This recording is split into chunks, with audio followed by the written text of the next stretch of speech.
Alors, je commence par un test. Je fais l'habitude des micros. Ça va? C'est pas si fort.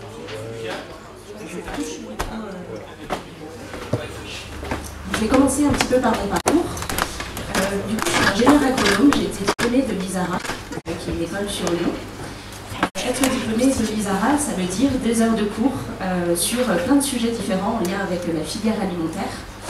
Quand on présente notre école, on dit toujours que c'est du pied de la vache au yaourt dans notre assiette, c'est de la fourche à la fourchette. Donc ça veut dire des heures de cours sur, par exemple, les systèmes agronomiques, sur la biologie végétale, sur la microbiologie agroalimentaire et d'autres choses. Pendant mon cursus, j'ai aussi fait 2 stages en exploitation agricole. Donc le premier qui était en Haute-Vienne et qui était du coup en agriculture biologique. Le deuxième, j'étais dans l'Ain, sur une zone cette fois-ci en AOP Comté, où il y avait une 60aine de vaches laitières de race Montbéliarde et une centaine de chèvres sur l'exploit. Voilà. Ensuite, être ingénieur agronome, ça veut aussi dire des cas d'études, des travaux plus concrets. Par exemple, on a fait des recommandations à un éleveur de porc pour qu'il puisse optimiser son exploitation, son travail. On a pu faire quelque chose comme ça. Et au final, après 5 ans d'études, j'ai décidé moi, de plus m'orienter vers l'entrepreneuriat social. Donc aujourd'hui, j'accompagne des entrepreneurs. Alors, qu'est-ce que je vais vous dire ce soir? Je vais commencer par quelques bases sur l'agriculture. Ensuite, je vais parler des 3 termes là, l'agriculture moderne, qu'est-ce que c'est que l'agriculture intensive, qu'est-ce que c'est que l'agriculture conventionnelle.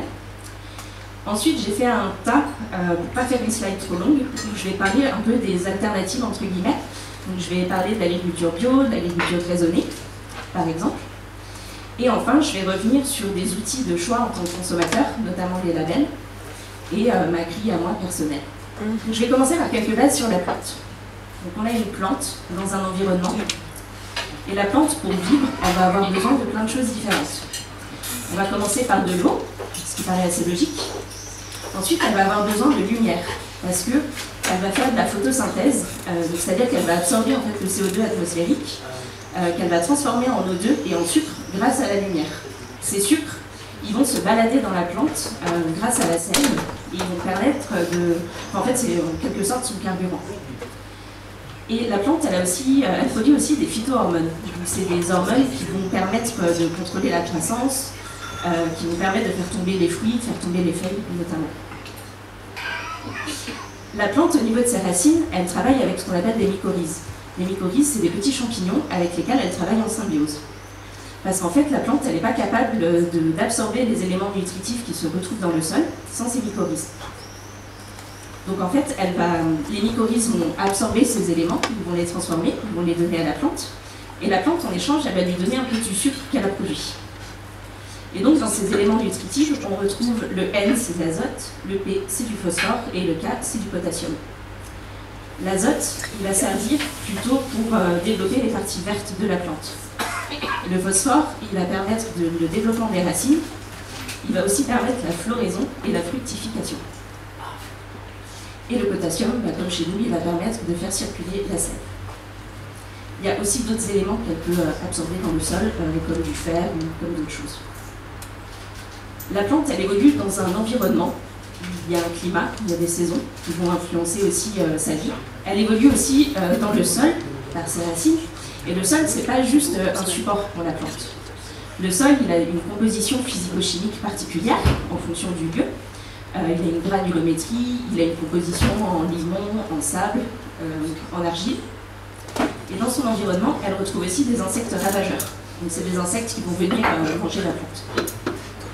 On retrouve aussi des insectes pollinisateurs, comme l'abeille. On retrouve ce qu'on appelle en agriculture des adventices. Donc les adventices, c'est des mauvaises herbes. En fait, c'est juste des plantes qui sont en concurrence pour absorber les éléments nutritifs et pour la lumière du soleil. Et enfin, dans l'environnement, on retrouve aussi des insectes auxiliaires, comme les insectes pollinisateurs. Et ces auxiliaires, comme la coccinelle, on va pouvoir s'en servir dans certaines agricultures, puisqu'ils vont, par exemple, pour la coccinelle, manger les pucerons. Ensuite, je vais vous parler un petit peu des itinéraires techniques. C'est quelque chose qu'on apprend dans toutes les filières agricoles. Donc un agriculteur, il a fait plutôt un BTSA, un BTS agricole. En tant qu'ingénieur agronome, on apprend aussi ça. Et donc en fait, je vais vous ressortir la vraie définition. L'itinéraire technique, c'est la combinaison logique et ordonnée des différentes techniques que l'on souhaite mettre en place sur une culture. Normalement, ça se présente plutôt sous la forme d'un tableau, où en fait, en haut, on va dire voilà la variété que j'ai envie de cultiver dans mon champ, voilà la date à laquelle je vais semer, et on va mettre du coup toutes les techniques qu'on va mettre en place. Donc, par exemple, là vous voyez la première étape, souvent c'est la préparation du sol. Donc est-ce que je vais faire un labour, est-ce que je vais décompacter, et en face on va mettre quel outil il me faut pour ça. Donc ça, là, les 4 étapes, c'est un petit peu les 4 étapes principales de l'itinéraire technique.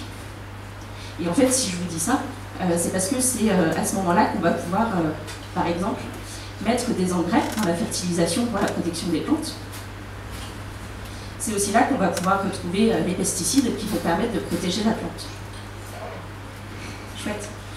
Et donc voilà, toutes les étapes, préparation du sol, on implante, on protège pendant le temps où la plante pousse, et à la fin on récolte, et on peut avoir des traitements aussi post-récolte. Ensuite, autre chose qu'on apprend en école d'agro, c'est les rotations culturelles. Donc l'itinéraire technique, c'est vraiment pour une plante. Cette année, je veux mettre un blé d'hiver dans mon champ, donc je fais mon itinéraire technique de mon blé d'hiver. Et peut-être que la fois d'après, je vais déjà réfléchir à qu'est-ce que je vais mettre ensuite, et après, et après. Donc, les rotations culturelles, c'est le fait de réfléchir sur 2 à 9 ans ce qu'on met dans son champ. L'objectif, c'est d'apporter quelque chose au sol et de se servir de ce qu'on a apporté pour, en fait, mettre un peu moins d'engrais, mettre un peu moins de pesticides, par exemple. Donc, on va commencer. Enfin, là, c'est un exemple qui est un peu complexe, mais grosso modo, là, c'est pour plutôt une rotation longue, et c'est pour vous donner un petit peu des exemples de ce qu'on peut faire. Donc, dans un premier temps, on peut avoir une plante qui va venir fertiliser le sol, qui va venir réduire les adventices, donc les mauvaises herbes. Ça va aussi peut-être couper le cycle des maladies. Ensuite, on va pouvoir, comme on a mis de l'azote grâce à notre plante, on a fertilisé le sol, on va pouvoir mettre une plante qui va venir absorber cet azote. Et du coup, elle pourra aussi profiter du fait qu'il y ait peu d'adventices, etc. Alors après ces quelques bases, vous verrez, on reviendra des fois un petit peu dessus, et peut-être que JC s'en servira aussi, enfin on vous en parlera. J'aimerais venir au cœur du sujet, donc l'agriculture moderne, que moi j'ai appelée aussi intensive et conventionnelle. Pourquoi j'ai mis ces 3 mots côte à côte? Parce que souvent, enfin c'est 3 mots qui veulent dire quelque chose de différent, mais souvent, ils qualifient la même agriculture. Ça va, tu vois? Donc quand on parle d'agriculture moderne, on parle du fait d'être passé de la traction animale à la mécanisation, donc à des tracteurs. Quand on parle d'agriculture intensive, là, ça veut dire qu'on veut optimiser les moyens de production par rapport à notre objectif. Donc en fait, on veut augmenter la productivité. C'est comme ce que vous faites au travail quand vous êtes productif ou pas. Pour le conventionnel, ça veut dire qu'on va utiliser des produits phytosanitaires. Et donc, l'objectif de ces 3 agricultures, c'est le même, c'est d'améliorer les rendements. Pour vous donner un petit peu de contexte peut-être historique,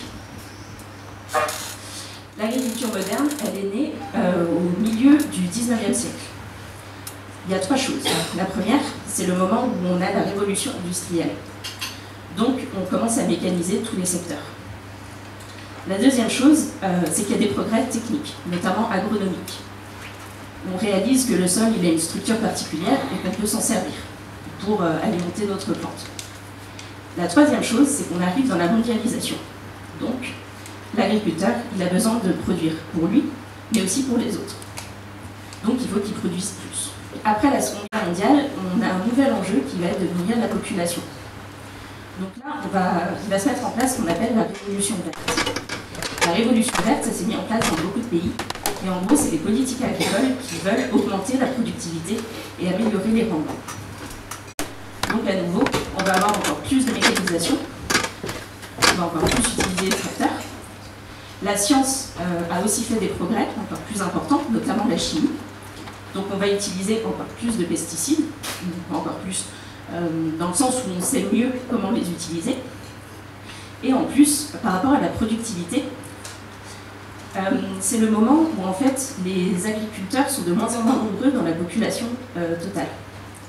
Ce qui veut dire que du coup la taille des exploitations augmente, on diminue le nombre de salariés pour augmenter la productivité. Et voilà, et donc il y a plein de mécanismes comme ça qui se mettent en place. Dans cette agriculture, et à ce moment-là, on se rend compte que les industriels, ils ont un rôle très important.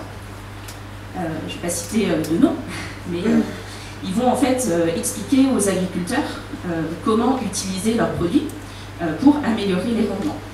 Et là, il n'y a aucun jugement, hein. C'est vraiment le contexte de l'époque où on se dit il faut absolument qu'on se nourrisse et qu'on soit autosuffisant. Donc comment on peut faire? Eh ben, on a ces progrès techniques. Bien entendu, vous comprenez derrière ça qu'il y a des enjeux environnementaux qui se mettent en place. Ça, c'est pour vous montrer un exemple extrême de ce qu'on peut faire dans l'agriculture moderne. Donc là, on est en Arabie Saoudite. L'Arabie Saoudite a connu sa révolution verte entre 1970 et 2018. L'Arabie Saoudite, c'est un pays qui est en zone désertique. Normalement, rien ne pousse dans le sable.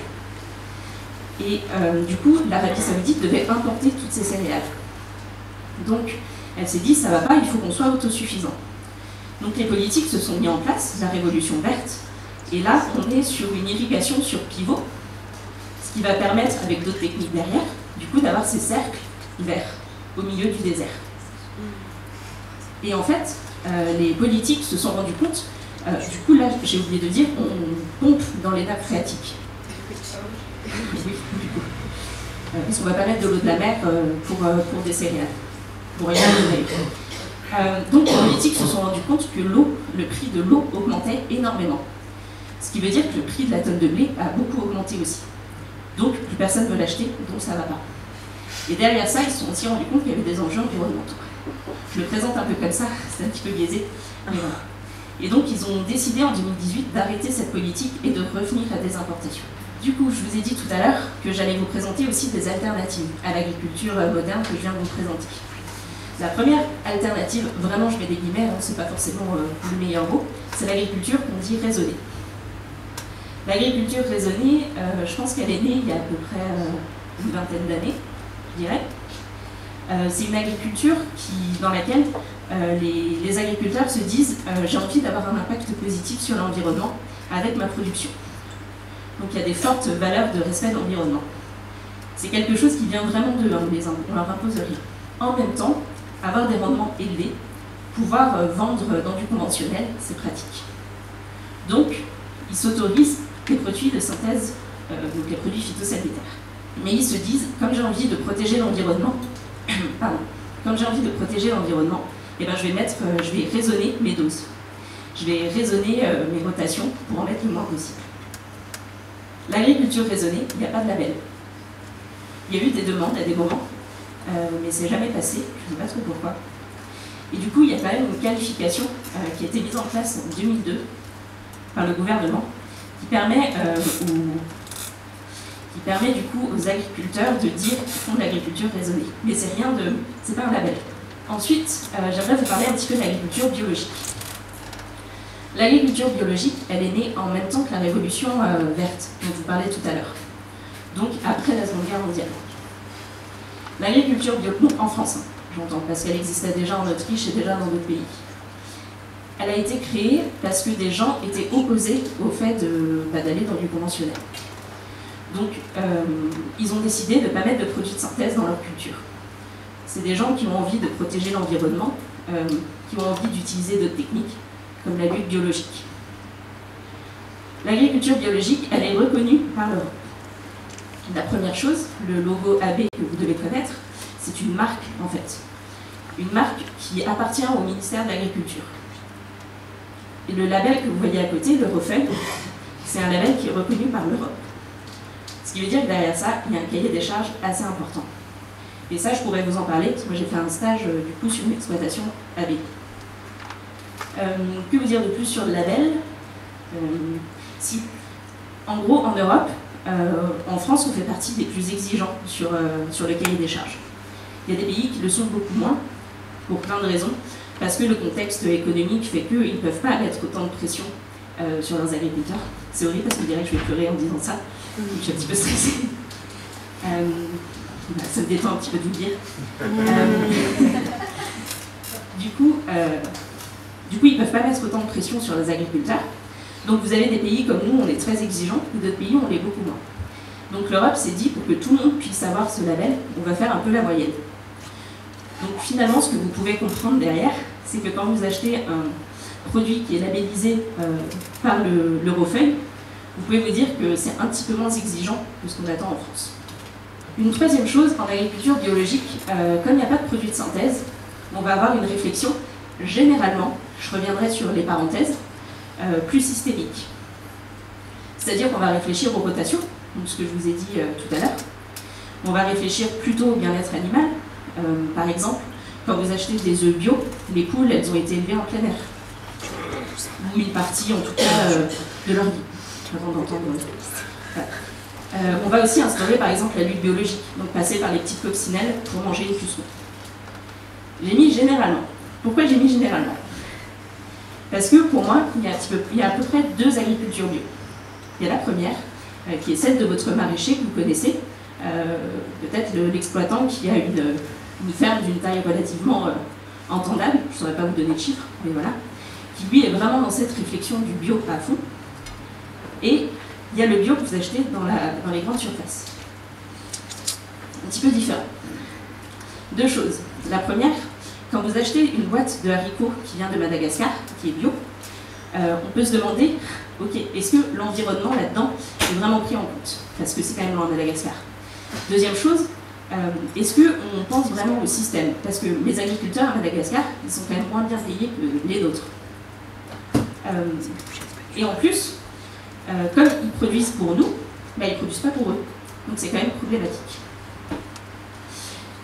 La deuxième chose par rapport à cette agriculture bio de grande surface, donc là je vous ai parlé du moins, la deuxième chose c'est que vous pouvez aussi avoir du local, produit en France, une boîte d'haricots produite en France, mais vendu en GMS, ça veut dire que l'agriculteur, bah, on lui tord un petit peu le coup, parce qu'il faut rentrer dans les marges de la grande distribution.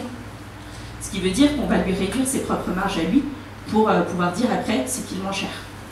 Voilà, c'était le moment un peu polémique. Ensuite, vous parlez du coup d'agroécologie.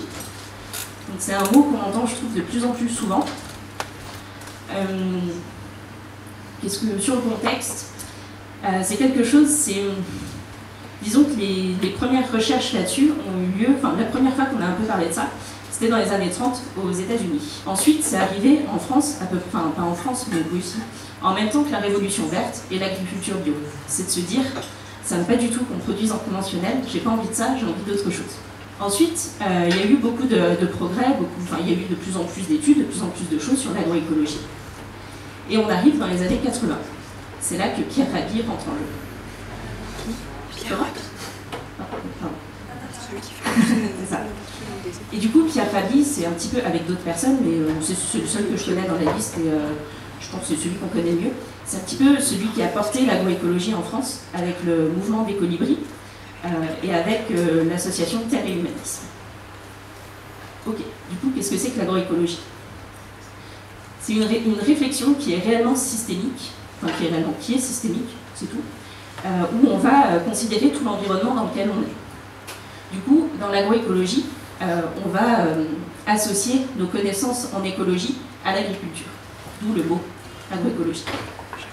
Donc c'est une réflexion sur le fait de nourrir le sol, de le préserver, de préserver aussi la biodiversité. C'est des valeurs souvent, on parle souvent d'agriculture un peu paysanne, ça c'est autre chose, mais dans l'agroécologie c'est aussi pas mal ça, c'est du coup parler du paysan et pas de l'agriculteur. Et enfin, c'est aller vers l'autonomie. Enfin, il y a d'autres choses, mais c'est aller vers l'autonomie. L'autonomie dans quel sens? Tout d'abord, aujourd'hui, pour un jeune agriculteur, c'est difficile de s'installer. Donc, l'agroécologie lui dit, avec notre méthode, tu vas pouvoir t'installer plus facilement. C'est aussi mieux travailler avec toutes les structures autour de l'agriculture. C'est aussi permettre aux agriculteurs actuels d'en vivre. C'est aussi travailler sur le développement rural. Parce qu'il n'y a pas que l'agriculture dans les zones rurales, il y a beaucoup d'autres activités et c'est du coup aussi intégrer ça. Souvent, dans l'agroécologie, je pense que vous l'avez peut-être remarqué si vous les connaissez, c'est des gens qui sont très engagés. C'est plutôt des écolos. Le nom. Encore une fois. Et du coup, c'est aussi des gens qui ont envie de sensibiliser les autres personnes, les citoyens. ça peut être sensibiliser les agriculteurs du coin, mais aussi vous et moi. Et c'est des gens qui ont envie de transmettre leurs valeurs. Ensuite, on va passer à l'agriculture de conservation, qui m'a été un petit peu soufflée par quelqu'un. L'agriculture de conservation, c'est le fait de dire, en fait, ça tourne beaucoup autour du sol. C'est le fait de dire que le sol, c'est pas juste un support pour sa plante, ça a plein d'autres choses. Et donc, on va avoir une couverture maximale des sols. Là, c'est vraiment les trois caractéristiques de l'agriculture de conservation. Donc, une couverture maximale des sols, une absence de labour et des rotations longues et diversifiées. Alors, pourquoi ? Parce que quand vous avez un sol nu, donc un sol où il n'y a pas de plantes, ça peut être aussi, vous avez 2 rangées de blé et au milieu, il n'y a rien, vous avez beaucoup plus de risques d'érosion. L'érosion, c'est le fait que le sol forme une sorte de croûte sur laquelle l'eau, quand elle tombe, elle va glisser. Et si elle glisse, ça veut dire qu'elle va emmener avec elle tous les nutriments que vous avez peut-être apportés, et du coup, elle va les ramener au bord des champs. Là où souvent il y a des ruisseaux, enfin souvent, où il peut y avoir des ruisseaux, et du coup, c'est pas très très bon pour l'environnement. Et en plus, les plantes, elles bénéficient même pas de l'azote que vous avez apporté. Pourquoi pas de labour ? Le labour, c'est ce qu'on va faire entre 2 cultures, par exemple. Si donc on passe le tracteur, ça veut dire qu'on va tasser le sol. Il me reste 10 minutes. Merci, Marie. Du coup, je suis large. Du coup, je me suis perdue. Si on passe le tracteur, ça veut dire qu'on va tasser le sol, et potentiellement, à force de faire des labours dans les champs, on peut former ce qu'on appelle une semaine de labour. Et en fait, c'est une partie de la terre qui va être hyper tassée, dans laquelle les racines ne vont pas pouvoir aller, dans laquelle les vers de terre ne vont pas pouvoir aller. Donc on va empêcher l'oxygénation du sol, ce qui veut dire qu'il n'y a plus de nutriments, ce qui veut dire que c'est en fait un sol qui ne sert à rien, écologiquement parlant, mais aussi pour l'agriculture. Et enfin, si on fait des rotations longues et diversifiées, ce que je vous ai un petit peu dit tout à l'heure, si j'ai oublié, c'est qu'on va enrichir notre sol. Le fait de faire des rotations, donc je vais dire aujourd'hui je mets une plante qui va apporter de l'azote dans mon sol, demain je vais en mettre une autre qui va récupérer cet azote. Du coup on va à des moments enrichir le sol. Ça peut être en azote et en plein de choses.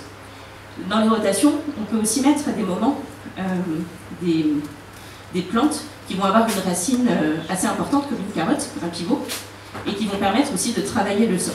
On est d'accord, c'est pas comme un tracteur, c'est pas le même travail, mais il n'empêche que c'est quand même mieux pour le sol. Et donc voilà, l'agriculture de conservation, c'est ces principes-là. Ensuite, je voudrais vous parler de 3 choses. Donc là, on n'est plus sur des types d'agriculture, on est sur des techniques, mais c'est parce que j'entends souvent parler en ce moment de permaculture, d'hydroponie et d'aquaponie. Et souvent, on inverse un petit peu les 2 dernières. La permaculture, c'est une méthode systémique aussi qui prend en compte tout l'environnement, qui est souvent rapprochée de l'agroécologie, parce que c'est assez en lien. Et donc, elle va avoir, en permaculture, on a un certain nombre de valeurs aussi. Et donc, en gros, quand on a une parcelle, généralement on parle plutôt de permaculture dans des jardins que sur des grosses exploitations, on va d'abord observer. J'observe mon environnement, je regarde dans quel sens ruisselle l'eau. Ça va m'indiquer une pente, et je vais me dire, ok, je vais peut-être mettre plutôt mes légumes qui ont besoin d'eau en bas, etc., pour vraiment avoir les effets du coup de la pente. Donc l'eau va avoir toute son importance et on va essayer de la réutiliser au maximum. C'est-à-dire qu'on va, par exemple, prendre l'eau de pluie pour arroser. On va faire ensemble du coup de regarder la pente et plein d'autres choses. En permaculture, on va aussi beaucoup associer les plantes. Par exemple, j'ai une salade. Je sais que la salade, elle attire les limaces. Les limaces, c'est un petit peu casse-pied. Donc, entre 2 salades, je peux mettre une plante qui va, elle, attirer les limaces. Et ça va être une plante qui va être jolie, mais que je ne vais pas manger. Ou alors je vais mettre une plante un peu répulsive. On va favoriser la lutte biologique, encore une fois les coccinelles qui mangent les pucerons. On va enrichir le sol, exactement comme ce que je vous ai dit avant. On ne touche pas le sol, d'ailleurs je ne l'ai pas forcément précisé. En agriculture de conservation, on ne passe pas le tracteur, on ne touche pas le sol. Là c'est un petit peu le même principe. Et on va faire en sorte, encore une fois, d'enrichir. Ensuite, en permaculture, je vous ai dit, on pense au système. Donc on va valoriser l'élevage. Par exemple, si je suis sur une exploitation où j'ai des chèvres, du coup je vais avoir de la paille avec dedans lors d'éjection. Du coup, ça va pouvoir nourrir mon sol. Donc en fait, je vais aller pailler, ma parcelle. Ça va éviter d'avoir du sol nu, déjà. En plus, la paille qui est en dessous, petit à petit, en fait, elle va être intégrée dans le sol. Elle va s'humidifier et s'intégrer dans le sol, donc elle va venir le nourrir. Et la paille qui est au-dessus va éviter le système de sol nu et du coup d'érosion. Autre chose par rapport aux animaux, si j'ai des poules autour de moi, sur ma ferme, je peux aussi les faire venir sur ma parcelle, parce que les poules, elles vont venir manger des insectes. Et enfin, en permaculture, on ne produit pas de déchets, on réutilise tout. Donc on fait du compost et plein d'autres choses. L'hydroponie. L'hydroponie, c'est une culture qui se fait hors sol, dans le sens où on a un système qui est fermé, d'où la sorte de maison. Ce qui veut dire que je vais mettre à distance les ravageurs. Point super positif. Donc j'ai pas besoin de pesticides, en tout cas d'insecticides. Ensuite, dans mon circuit fermé, je vais tout contrôler. Contrôler en tout cas le maximum. Ce que je vous ai dit tout à l'heure sur la plante, tous ses besoins, son environnement, et ben je vais aller contrôler tout ça. Donc en gros, vos plantes, elles sont pas dans de la terre, elles sont en fait dans une sorte de substrat, et elles baignent, comme vous voyez là, dans un bac. Dans le bac, on va apporter de l'eau qui va contenir des nutriments. Donc en gros, vous allez mettre de l'engrais. Et vous mettez la dose exacte. Vous vous dites, quand ma plante elle a une fleur, ou quand elle a 3 feuilles, ou je sais pas, il lui faut telle dose d'azote, telle dose de potassium, et donc vous apportez exactement ça. L'eau, elle circule tout le temps. Vous pouvez aussi l'oxygéner pour bien avoir, pour que les nutriments en fait se tassent pas au fond. Vous pouvez aussi ventiler, et vous pouvez apporter de la lumière pour imiter le soleil. Donc je pense que vous voyez un petit peu le point négatif de tout ça. C'est hyper chouette parce qu'on contrôle tout. En même temps, on a beaucoup de dépenses d'énergie. C'est un point un petit peu positif. Et ça, souvent, on dit aussi que les fruits et les légumes, ou plutôt les salades et les tomates qui sont en hydroponie, ont un petit peu moins de goût. C'est vos tomates d'Espagne que vous trouvez en hiver. Voilà. Ensuite, l'aquaponie. L'aquaponie, c'est le fait d'utiliser des poissons. Donc, vous avez un premier bac où vous mettez vos poissons. Hop, vous suivez la flèche. Dans un autre bac, vous allez avoir ce qu'ils appellent un biofiltre, où en fait, c'est des bactéries. Donc, en fait, les poissons, ils vont former des déjections qui vont être récupérées dans le biofiltre. On va transformer en ammonium puis en ammoniac. Et l'ammoniac après, l'ammoniac en nitrite puis en nitrate. Et les nitrates, ils vont remonter au niveau des plantes qui sont en haut. Et du coup, c'est de l'azote, ça va venir nourrir la plante. Ça joue le rôle d'engrais naturel. La plante, elle va assimiler du coup ça, donc elle va pouvoir produire du sucre et d'autres choses, qu'elle va ensuite rejeter pour nourrir les poissons. Et en plus, elle va purifier l'eau, puisque du coup, il n'y a plus les déjections. Donc c'est pareil, c'est un circuit fermé qui aussi a ses avantages et ses inconvénients. Je vous ai dit tout à l'heure que j'avais aussi envie de vous donner des outils pour réfléchir votre consommation peut-être. Et le premier outil, ça va être les signes officiels de la qualité et de l'origine, qu'on appelle les SIQO de leur petit nom. Les SIQO, ils sont gérés par un institut qu'on appelle l'INAO, donc l'Institut National des Signes INAO, l'Institut National de la Qualité et de l'Origine, enfin c'est... je vais peut-être... c'est ça, Institut National d'Origine et de Qualité, comme son nom l'indique. Donc voilà, donc vous avez 5 signes qui sont officiels. Certains sont seulement français, d'autres européens. Le premier, l'AOC, qui est français, l'AOP à côté, qui est européen. Ça va être plutôt sur une notion de terroir. Par exemple, c'est le comté est en AOP. Normalement, on n'utilise plus trop les AOC, on est plutôt passé aux AOP. Mais voilà. Le second que vous voyez, c'est le STG, qui veut dire spécialité traditionnelle garantie. C'est quelque chose qu'on n'a pas en France. Il n'y a que les, je vous l'ai dit, moules de Bouchot, je ne sais pas si vous connaissez, voilà, qui sont labellisés STG. Son but, c'est de dire que la composition ou les méthodes de fabrication sont traditionnelles. Enfin, le suivant, le troisième, c'est l'indication géographique protégée. En France, vous avez par exemple les rafioles du Dauphiné ou les clémentines de Corse. L'IGP, il relie une étape de la production à une aire géographique. Donc en gros, vous allez dire que l'endroit dans lequel vous êtes a une réputation, une qualité supérieure à d'autres endroits. Voilà. Ensuite, vous avez l'agriculture bio, que je vous ai déjà expliqué tout à l'heure. Et un truc que je n'ai pas dit, l'Eurofeuille, souvent en dessous, vous trouvez une mention FR bio avec des chiffres. En gros, ça va expliquer, ça va vous donner le nom de l'organisme certificateur et ça va vous dire, enfin voilà, tracer un petit peu l'origine. Ensuite, vous avez le label rouge, qui est purement français. Le label rouge, vous retrouvez par exemple sur le poulet, sur certains poulets, ça va être de dire mon produit a une qualité supérieure aux autres produits du marché. Voilà, donc ça c'est un outil qui vous certifie, enfin ces labels-là, ils vous disent d'après l'INAO, je vais accélérer, que du coup c'est des qualités supérieures. Ça c'est mon outil personnel. C'est vraiment à moi, et si vous avez envie de me donner votre avis et de me donner vos propres outils de choix, faites-vous plaisir, c'est chouette, parce que ça permet peut-être de faire évoluer aussi ma grille. Ce que je me dis, je veux acheter le plus local, le plus bio, le plus de saison, et à des prix réfléchis pour le consommateur possible. Je vous avoue que je ne trouve jamais les quatre en même temps, c'est quand même un peu compliqué, mais voilà, autour je vous donne un peu des outils que moi j'utilise ou que je connais, pour me rapprocher le plus possible de ça. Vous avez par exemple la marque C'est qui le patron, qui a été fondée par celui qui a fait les gueules cassées, donc c'était les fruits et légumes moches dans les supermarchés. C'est qui le patron dit c'est les consommateurs qui décident le prix pour qu'il soit le plus juste possible pour l'agriculteur. Vous avez par exemple les trois petits pois, c'est l'épicerie solidaire qui est à Lyon 7. Vous avez près de chez nous, c'est une super plateforme qui a été faite par le mouvement Colibri, donc par Pierre Fabi. Enfin, c'est pas lui, mais voilà. Et en fait, c'est une plateforme qui va vous dire sur un territoire quels sont les lieux bio, quels sont les lieux équitables ou des choses comme ça. Donc moi, je le trouve assez bien fait, et surtout c'est open source, donc vous pouvez aussi rajouter vos lieux.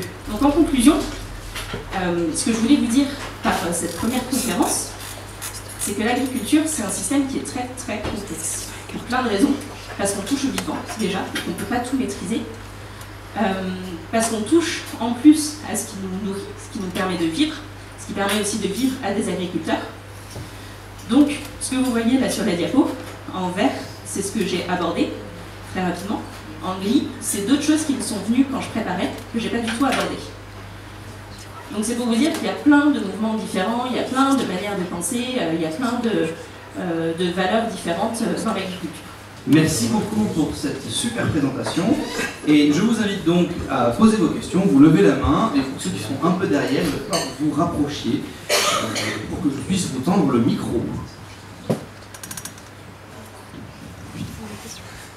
Alors tu te rapproches un peu. Dans l'exposé, il a été dit que l'une des raisons pour laquelle on est allé vers l'agriculture conventionnelle intensive, c'était pour nourrir tout le monde. Et donc, dans la suite de l'exposé, il n'est pas venu l'information de est-ce qu'avec les autres agricultures, on peut nourrir tout le monde. Merci pour cette question très facile.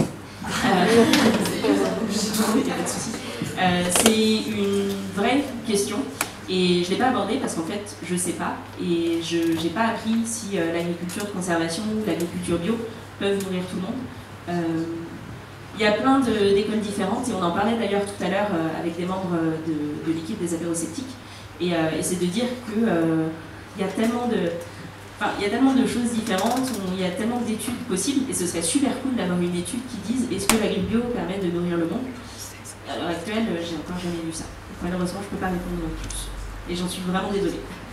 Je pose une question pour le coup, est-ce que c'est dû à un manque d'études générales sur la comparaison des différentes agricultures ou pas? Je pense que c'est pas ça le cœur du problème. Je dirais qu'il y a plusieurs choses. Déjà, il y a qui finance la recherche. L'INRA est financé par plein de structures extérieures.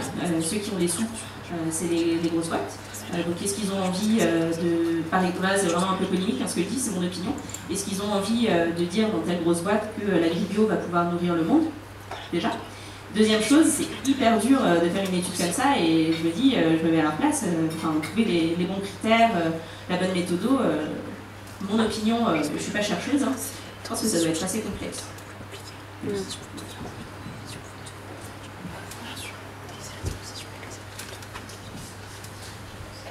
Juste pour revenir sur le slide sur l'agriculture biologique, vous mettiez qu'il n'y avait aucun produit de synthèse, mais ils n'utilisent pas aussi d'autres types de produits pour l'entretien des plantes et leurs champs, comme par exemple des fongicides.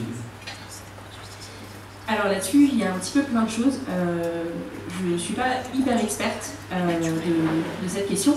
J'ai l'impression que je vais passer hyper souvent. La logique, c'est de dire qu'on veut pas mettre de produits qui soient faits par l'industrie, par la pétrochimie. C'est de dire qu'on peut utiliser des produits plus naturels.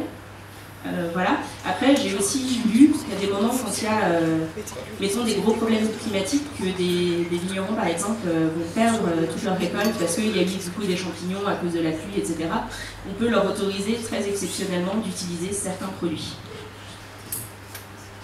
J'ai vraiment l'impression de ne pas répondre. Désolée.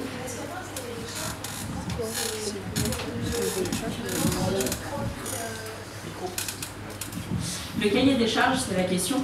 Entre les produits bio et les produits non bio. Alors, entre les produits bio et non bio, du coup, sur le bio, il y a bien un cahier des charges. C'est pour ça que derrière, il y a un label. C'est vrai que je n'ai pas forcément dit. Sur les produits conventionnels, comme on n'a pas de label, on ne va pas avoir de cahier des charges sous la forme de ce qu'on fait pour un label. Donc c'est un peu aussi difficile de comparer deux choses aussi différentes. Dans le cahier des charges du bio, normalement, ce n'est pas de produits de synthèse. Après, je ne connais pas le cahier des charges par cœur, donc je ne sais pas si toi tu as vu quelque chose qui peut permettre. Non, je ne sais pas, est-ce qu'il y a un expert du sujet peut-être dans la salle qui pourrait répondre? Ce qui est approché en général, c'est la bouillie bordelaise. Oui. Oui, oui, non mais c'est ça, c'est la bouillie bordelaise. Oui. Mais après, là c'est pareil, je ne peux pas rentrer dans le détail de ce que c'est exactement. Ouais. Mais, pardon, je parlais avec JC. C'est ce que j'allais demander avec ma question à moi, en fait. C'est-à-dire que j'aimerais bien acheter des produits qui éventuellement n'ont pas un impact, dont la production n'a pas un impact négatif sur l'environnement. Et justement, je sais que dans le bio, je ne suis pas garanti de trouver un produit qui n'impacte pas l'environnement, par exemple notamment avec l'utilisation du cuivre qui est très nocif, l'utilisation de l'huile de Nîmes, d'argousier, donc qui est aussi utilisée parce que c'est naturel mais très nocif pour l'environnement. C'est interdit l'huile de Nîmes en France, on peut pas avoir l'utilisation. Oui, mais au niveau européen, c'est autorisé, ça fait partie du label bio européen. Du coup, il y a aussi le labour, je crois, qui effectivement est utilisé, alors pas dans toutes les agricultures biologiques bien sûr, mais je ne peux pas être assuré que quand j'achète un produit biologique, il n'a pas été utilisé du labour, donc ça aussi ça m'inquiète, parce que c'est très mauvais pour les vers de terre, et voilà, toute la richesse du sol. En fait, voilà, il y a tout un tas de choses, le fumier aussi, qui peut être aussi nocif pour l'environnement, alors que c'est naturel. Et donc, il y a tout un ensemble de choses qui font que je me demande qu'est-ce qui est vraiment le plus nocif pour l'environnement et comment je peux être sûr d'acheter un produit bio qui est vraiment qui n'a pas un impact négatif pour l'environnement autant que l'agriculture conventionnelle en fait.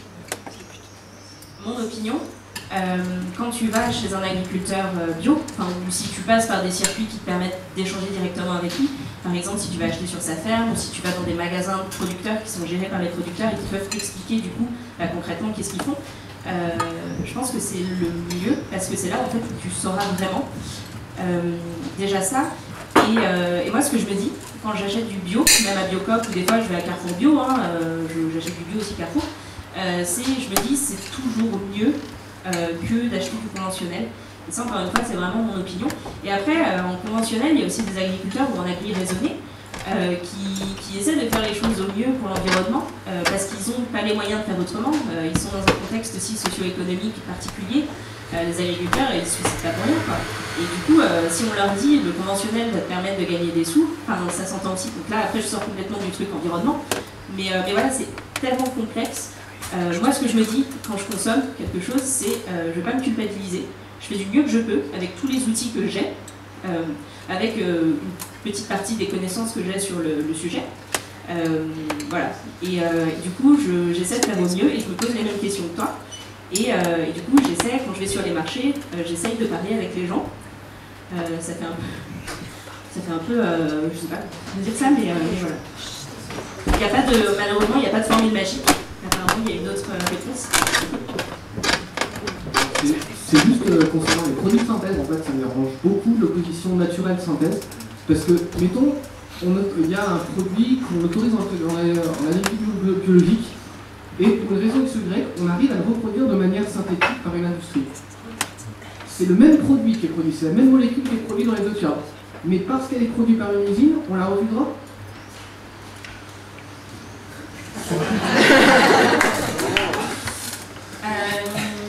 Est-ce que si c'est exactement la même molécule, est-ce que... en fait, si on n'utilise pas de produits de synthèse, c'est ce que je disais un petit peu tout à l'heure, c'est qu'on est arrivé à un moment où on a vraiment commencé à utiliser ça parce que c'était efficace et que ça marchait, et c'est une bonne raison. Et du coup, c'est des gens qui se sont dit, mais non, moi j'ai des choses, donc, le naturel, c'est de dire, je sais pas, je produis du compost par exemple pour mon jardin, c'est naturel. Après, ce que tu dis, j'entends, et dans le compost, on peut mettre des choses pas terribles parce que, je sais pas, on a acheté un fenouil chez Carrefour et c'était pas bio, et du coup on va le mettre dans le compost. Est-ce qu'on peut se dire que les micro-résidus résidus de pesticides vont aussi se transmettre alors qu'on essaie de faire un truc naturel? Mais c'est surtout en fait la source, simplement se fier, dire ça vient d'une usine, c'est pas bio, enfin c'est pas naturel, c'est un petit peu limite en fait. Faudrait plus, plutôt que de dire pas de synthèse, il faudrait plus voir l'impact en fait. Moi c'est beaucoup plus pertinent, mais ouais. Voilà, c'est.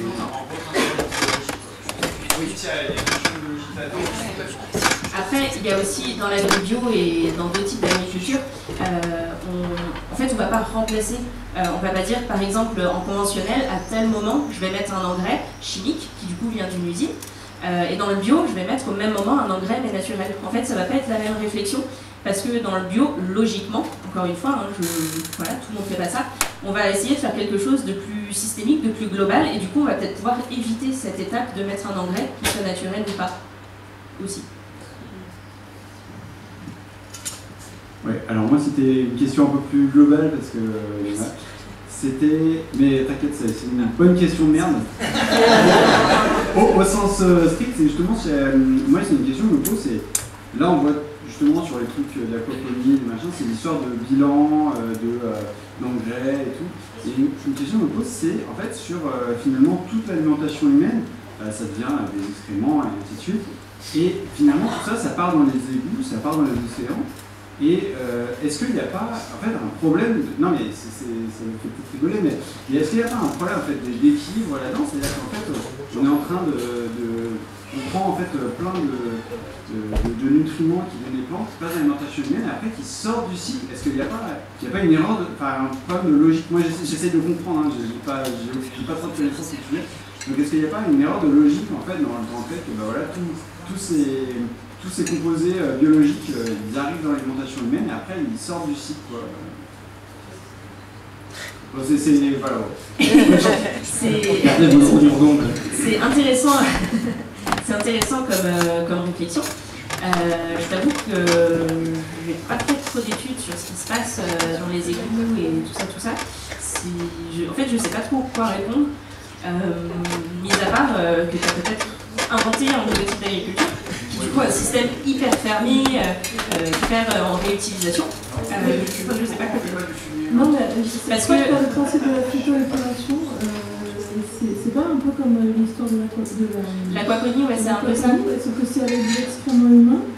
Ils sont filtrés. Non, mais en vrai, ils sont filtrés par les plantes. Reprends le micro.